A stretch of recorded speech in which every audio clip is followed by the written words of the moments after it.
Hello friends, कैसे हैं आप सब। उम्मीद है आप सब बहुत ही ज़्यादा बढ़िया होंगे। आज के जो हैक्स होने वाले हैं ना, बहुत ज़्यादा यूनिक से होने वाले हैं। बिल्कुल नए हैक्स हैं, तो सारे हैक्स में से कोई ना कोई हैक आपको ज़रूर पसंद आएगा। और बच्चों के लिए तो स्पेशल मेरे पास एक हैक है।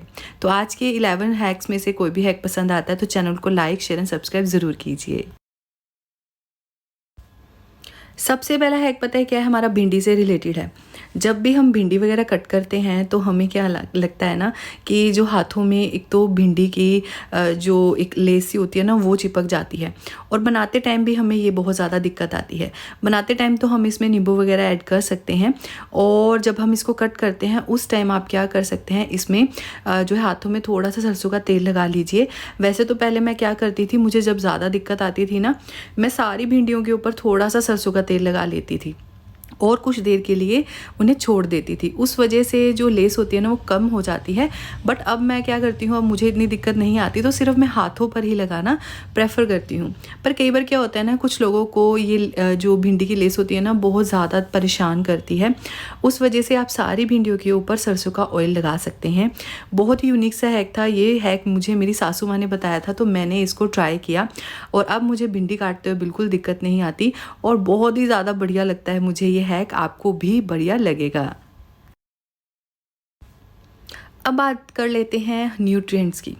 दलिया वगैरह सबके घर में होता है, बट इसका एक बहुत ही बढ़िया सा ऑप्शन है अगर बच्चों को कब्ज वगैरह ज़्यादा रहती है। वैसे तो गेहूं का दलिया बहुत ज़्यादा बढ़िया रहता है, पर आप कभी कभी जो है बारले का दलिया भी बच्चों को दे सकते हैं। जौ का दलिया भी कहते हैं, और जौ में इतने ज़्यादा मिनरल्स वगैरह होते हैं। और कब्ज की दिक्कत अगर बच्चों को रहती है तो कभी कभी इसका दलिया थोड़ा सा भूनकर पानी या दूध में डालकर आप बच्चों को दे सकते हैं। बहुत ही जो है अमेजिंग जो है इसके रिज़ल्ट मिलते हैं। कई बार क्या होता है ना, फाइबर की कमी की वजह से बच्चों को कब्ज वगैरह ज़्यादा रहती है। तो वैसे गेहूँ और चावल में इतना ज़्यादा फाइबर नहीं होता, पर ये रागी का आटा, जौ का आटा, इन सब में ना बहुत ज़्यादा फाइबर होता है। तो आप भी जो है इसका दलिया लेकर आ सकते हैं। बच्चे रोटी वगैरह नहीं खाते, कई बार क्या होता है ना, जौ की रोटी बच्चों को पसंद नहीं आती, तो कभी कभी दलिया के फॉर्म में हम इनको दे सकते हैं।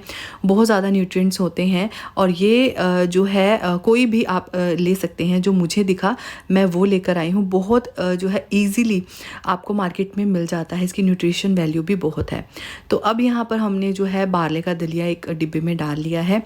या फिर आप क्या कर सकते हैं, दलिया जो नॉर्मल आता है गेहूं का, उसको जौ के दलिए के साथ ऐड कर सकते हैं। बच्चे अगर डायरेक्टली इसको नहीं खाते ना, तो दोनों को भूनकर आप जो है दलिया के फॉर्म में बच्चों को दे सकते हैं। तो ये छोटा सा हैक ना हमारे लिए बहुत ही ज़्यादा बेनिफिशियल होगा अगर बच्चों को न्यूट्रिएंट वैल्यू पूरी चाहिए।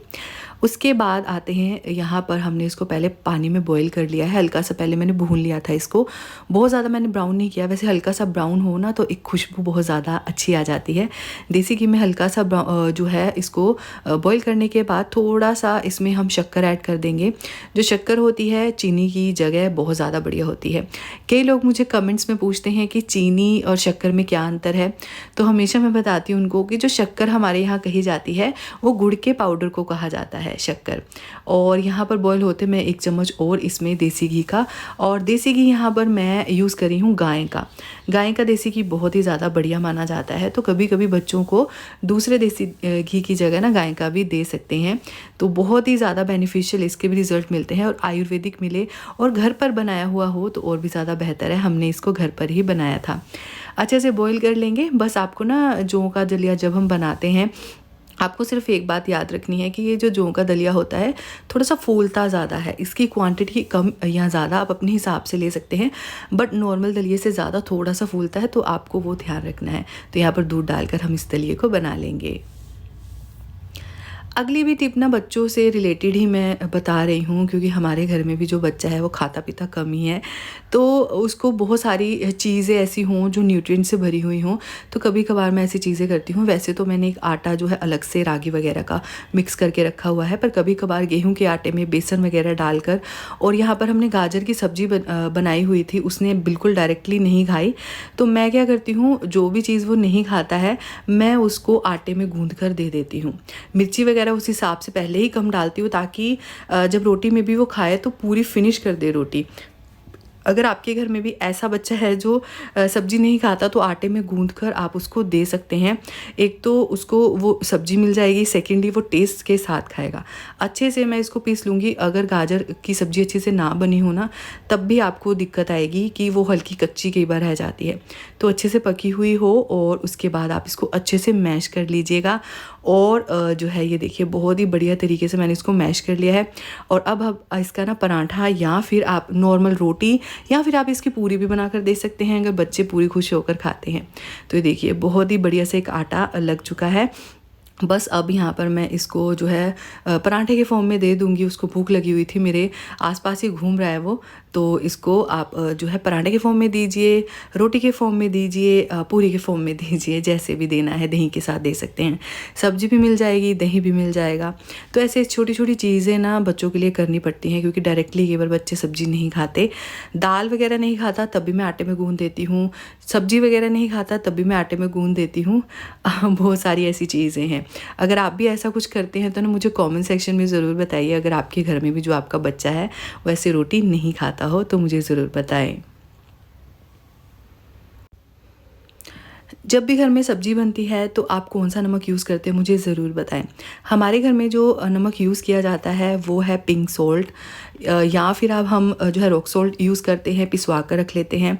नहीं तो सेंधा नमक का हम सबसे ज़्यादा यूज़ करते हैं। और जो मसालों में सबसे ज़्यादा हम पता है क्या यूज़ करते हैं, हल्दी और घर का पिसा हुआ गरम मसाला, वो भी कम मात्रा में डालते हैं।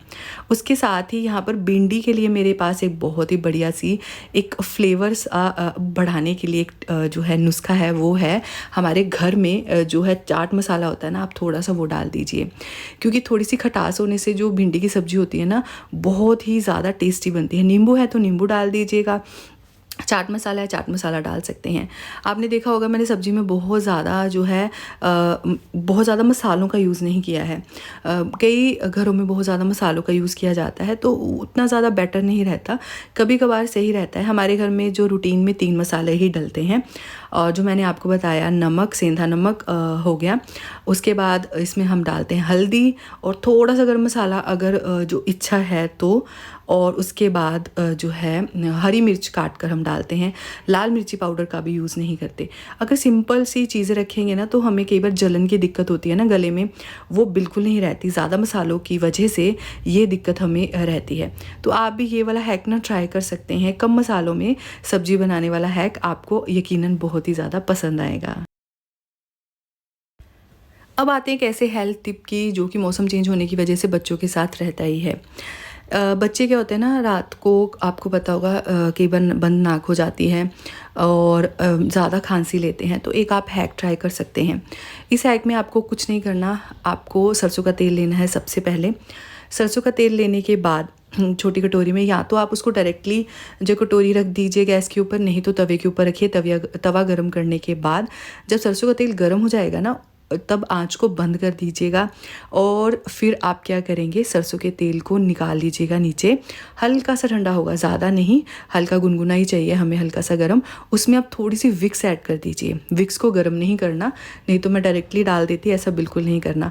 हल्की सी विक्स मिक्स करने के बाद आप अपने बच्चों के तलियों पर, आप नाक वगैरह पे डायरेक्टली ना अप्लाई करें, ज़्यादा बेटर है। क्योंकि जो विक्स होती है मैं अवॉइड करती हूँ, सिर्फ मैं बच्चों के पैरों की तली पर लगाना प्रेफर करती हूँ। ज़्यादा हो तो हल्की सी छाती पर लगा सकते हैं, ज़्यादा नहीं। इससे क्या होगा, बच्चों की बंद नाक की दिक्कत हमेशा के लिए दूर हो जाएगी। उम्मीद है छोटी सी वीडियो आपको पसंद आई होगी। पसंद आई है तो लाइक, शेयर एंड कमेंट ज़रूर कीजिएगा। Thank you for watching.